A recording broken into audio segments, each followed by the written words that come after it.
Good evening, everyone. We are going to discuss potassium disorders, mainly hypokalemia and hyperkalemia, and how to manage them. Uh, these are the sources from where this lecture has been uh, compiled. So, our learning objectives for hypo and hyperkalemia. Uh, we want students to be able to classify potassium disturbances by the level of the potassium and how they will present and what severity would they fall into. Um, they should be able to identify what causes potassium and the pathophysiology or how it happens. Um, be able to treat hypokalemia and hyperkalemia in a stepwise approach. And finally, we would want students to know how to apply latest guidelines to manage someone's potassium that's been chronically low or high. We will start off with physiology of potassium and how uh, normally potassium is between the range of 3.5 to 5.0. Some sources may mention 5.3, some may mention a little more stricter cutoff, but this is generally accepted, 3.5 to 5.0. Most of potassium is intracellular up to 140 milliequivalent per liter. Daily intake for someone who follows a typical Western diet or a typical North American diet, it's about 50 to 100 millimoles per day. Excretion is up to 90% through the kidneys. 10 to 20% can happen through feces or stool. And potassium is regulated by several things: sodium potassium ATPase pump, aldosterone, the pH of blood, and insulin. There are some other medications like beta agonists, which can also shift potassium intracellularly. Um, Now, first we will discuss hypokalemia. Hypokalemia or low potassium, it is when potassium is below 3.5. It is then subdivided into three categories: mild, moderate, and severe. Mild is between 3.0 and 3.4 milliequivalent per liter. Usually you will discover this on routine blood test. It usually does not cause symptoms. It may cause symptoms if it happens very acutely, but in general, you would discover it on routine blood work for another reason that potassium was added to. Moderate, it's usually symptomatic, can be anywhere from muscle weakness to all the way to arrhythmias. Severe is where we usually see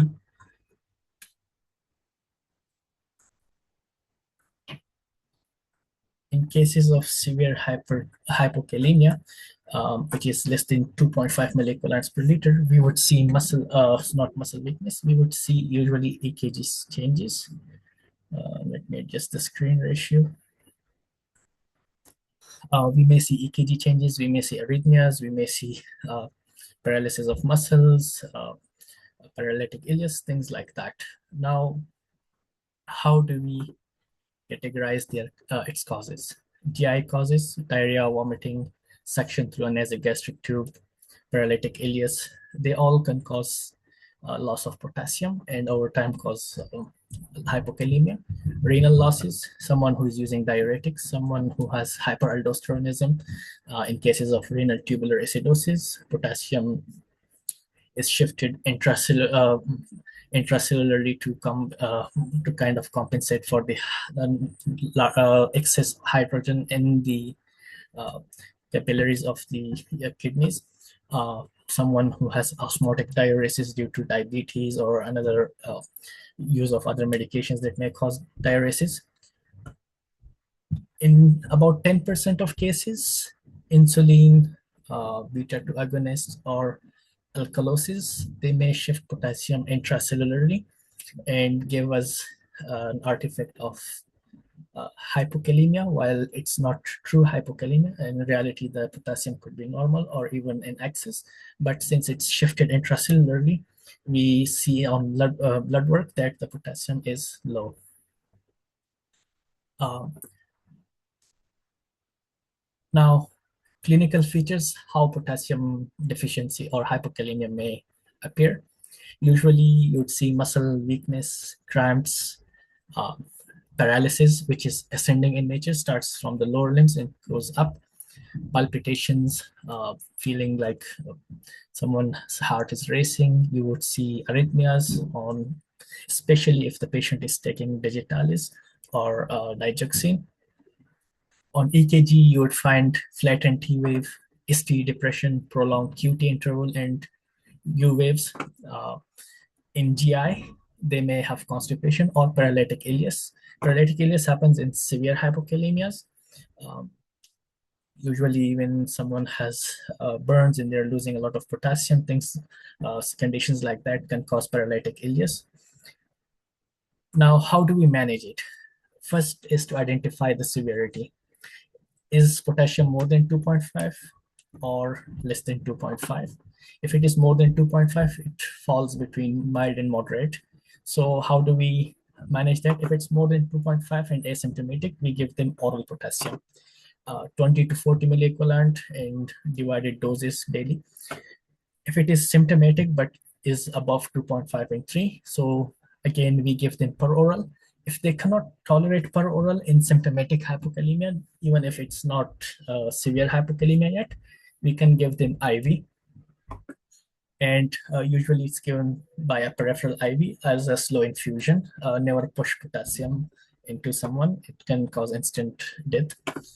If someone's potassium is severe or less than 2.5, in that case, we monitor their cardiac rhythm and we give them high dose potassium, 20 to 40 milliequivalents through peripheral IV or central line, depending on patient's other comorbidities and current condition. Moving on next to the safety, how can we safely replace potassium without causing hyperkalemia? So the goal is to replace 2 to 3 millimole per kg per 24 hours, not more than that. So for 24 hours, we would replace 48 to 64 millimoles, not more than that. By mouth, we give 10 to 40 milliequivalent 2 to 4 times per day to help with uh, bringing it up slowly in cases where it's not as severe. In peripheral IV, we do maximum 10 milliequivalent per hour. We cannot go beyond 40 millimoles per liter. In IV, we can do 20 milliequivalent per hour, which is a more rapid replacement. It's reserved for very severe cases, usually in ICU. Central line, sorry, not IV. Central line, which is a pick that goes directly into the central vein, as through central vein goes directly into the atrium. How do we monitor it? We recheck it every 2 4 hours, and then uh, we can check it daily once it's in the mild to moderate range. But if it's severe, we can check it every hour, 2 3 or 4 hours. Remember, if you give someone potassium and their potassium doesn't normalize, consider hypomagnesemia. Sometimes hypomagnesemia can present as hypokalemia. We can give them as much potassium as we want, but it won't bring the levels up to normal, even with a lot of or sufficient replacement. So in those cases, check magnesium level before adding more potassium to make sure they're not low on magnesium. Now, hyperkalemia or potassium levels that are above the normal.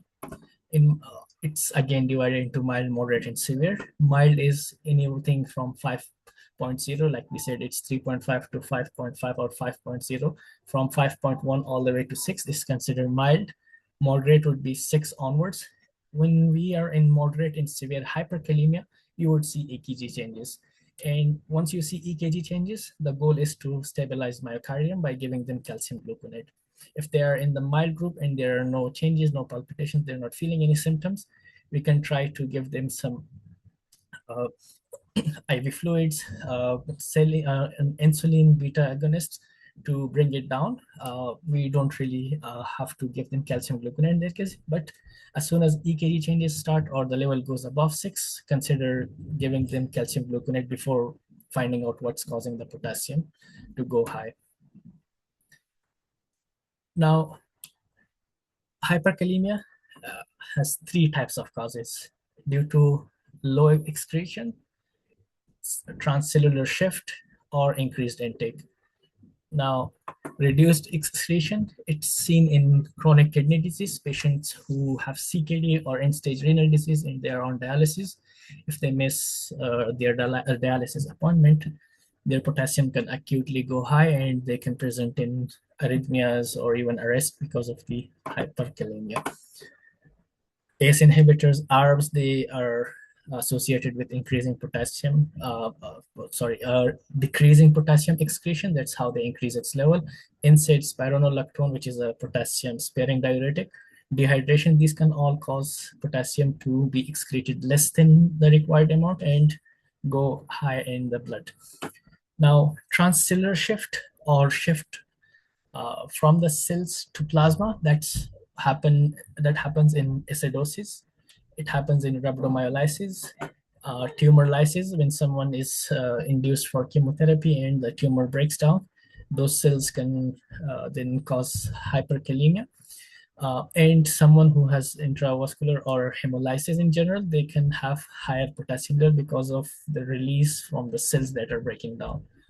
Increased intake is uncommon to cause hyperkalemia, or especially severe one. But sometimes some people may be taking a lot of substitute potassium chloride.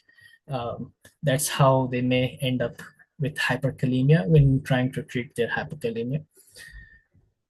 Now, moving on to changes in EKG. So if potassium is between 5.5 and 6, you may see a peaked T wave, which is the first change that happens with hyperkalemia. If you see peak T wave in someone who has CKD, considered hyperkalemia, and first thing would be to stabilize myocardium by giving them calcium gluconate, and then we can look at the cause and other treatment option. But first, we need to stabilize the myocardium to buy ourselves some time.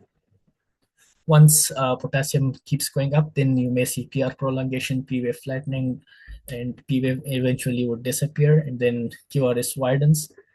Finally, you would see sinusoidal wave pattern and cardiac arrest.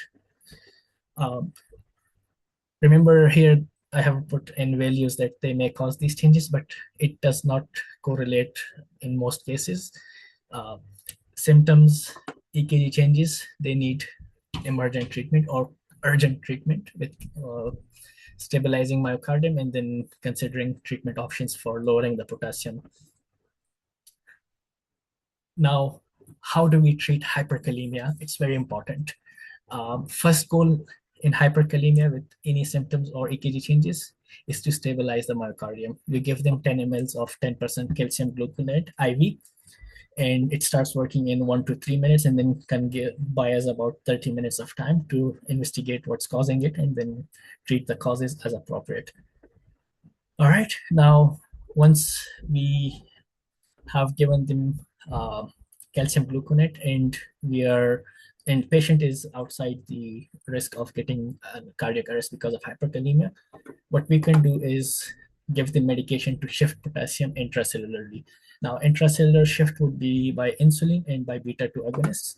Insulin, if they are not diabetic and their glucose level is normal or slightly high, we give them regular insulin with glucose. Remember, if you give them insulin without glucose and they don't have high sugars at the time of being given the medication, they could go into hypoglycemia, which would not be ideal for the patient. Beta-2 agonist, we can start a nebulizer and give it to them in quickly. So in this way, their potassium will come down. Remember, it's not getting excreted, it's still in the body, but it's inside the cells now. It's not going to cause arrhythmias and other side complications. Now, how do we remove potassium from the body? So diuretics, such as loop diuretics, they can remove it quickly, flush it down. We can give them potassium binders like sodium zirconium cyclosilicate. These are options to excrete potassium from the body. We can also consider kayexalate, which excretes potassium through feces. Now, these would flush out potassium or remove the excess potassium so that the body has normal levels. It's not a temporary fix. They will fix the potassium level, not just buy us time. Insulin and beta agonist and calcium gluconate, they're just to give us time to find out what's causing it and treat it accordingly.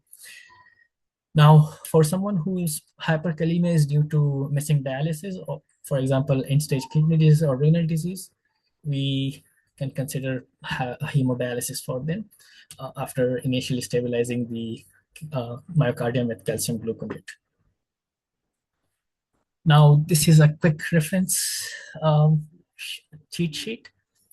What are our interventions? How long do they take? And how much time do they buy us? Now, first intervention, calcium gluconate or calcium chloride, whichever form is available. Its onset is 1 to 3 minutes, and it gives us about 30 minutes, sometimes up to 60 minutes.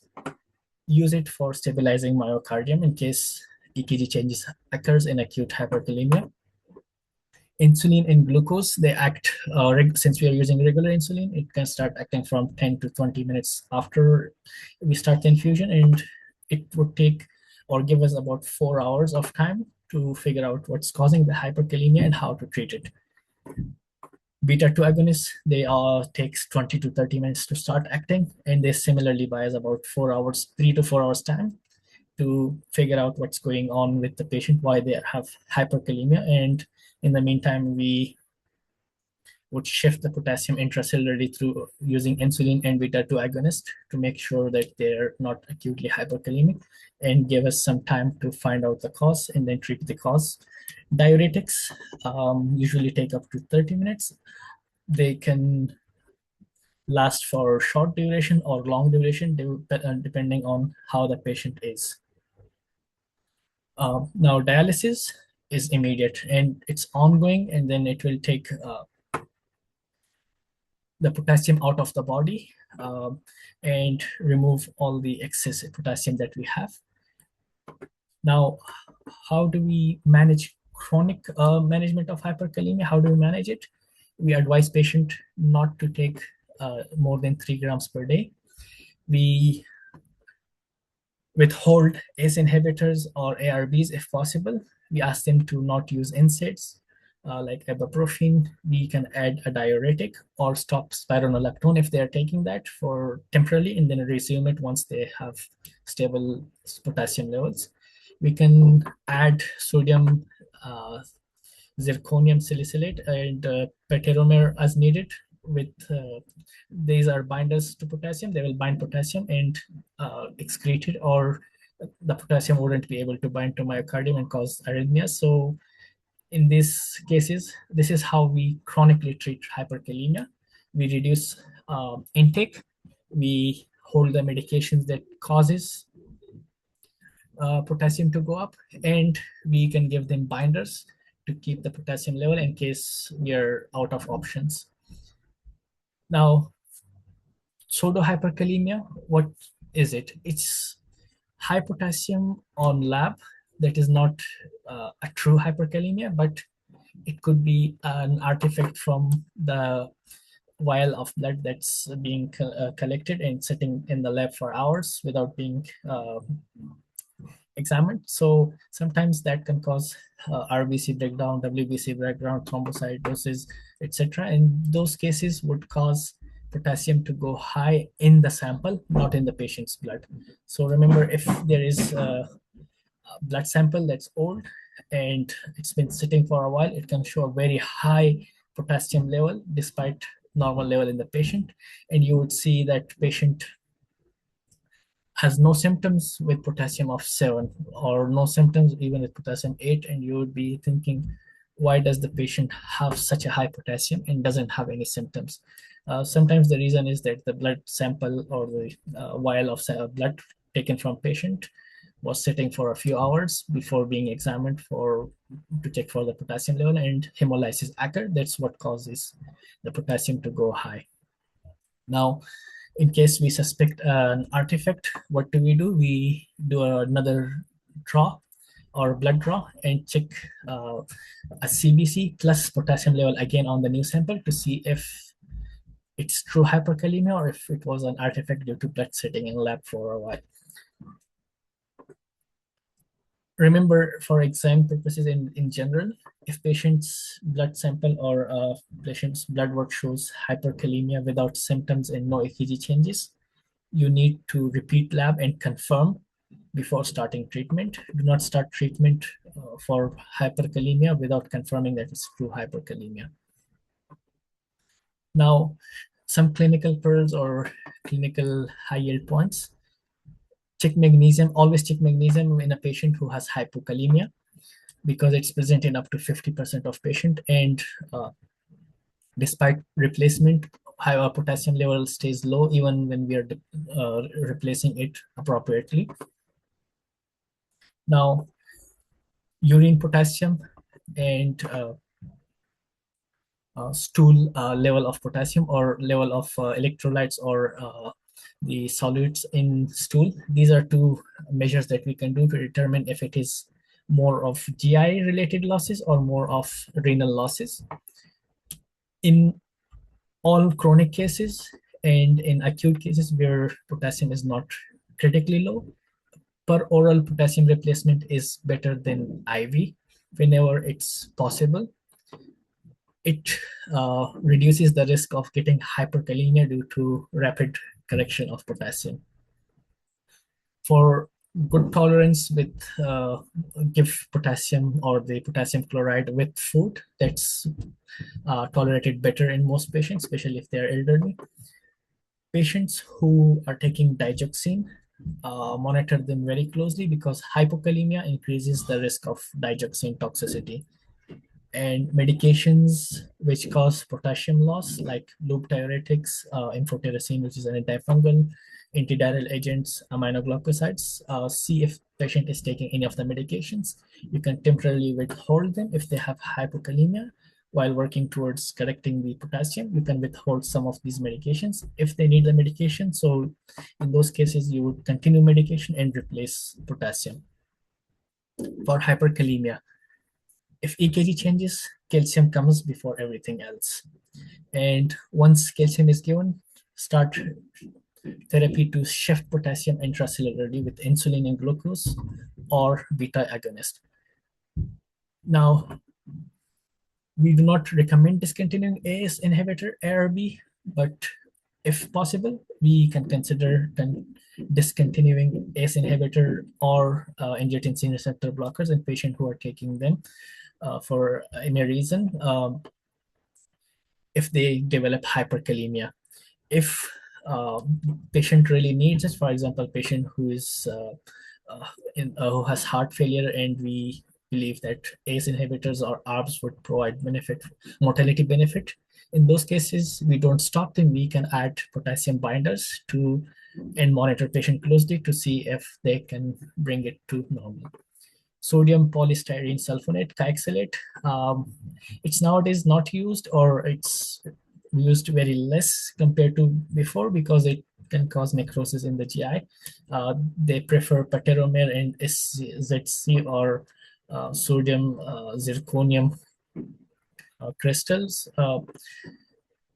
In cases where we are treating hypokalemia and hyperkalemia occurs, we can give patient calcium gluconate and do intracellular transfer with insulin, and then monitor them closely to see if it is true hyperkalemia or just the hyperkalemia due to quick replacement. Now, pseudo hyperkalemia, always confirm it with EKG and repeat lab before starting treatment. Pseudo hyperkalemia is because of breakdown of the red blood cells or other blood cells or leukocytosis or thrombocytosis. Now here are some cases. 68-year-old woman who is taking furosemide for heart failure. Her labs show potassium 2.8, magnesium 1.5, and her only complaint is muscle weakness or weakness. Now, how do we manage this case?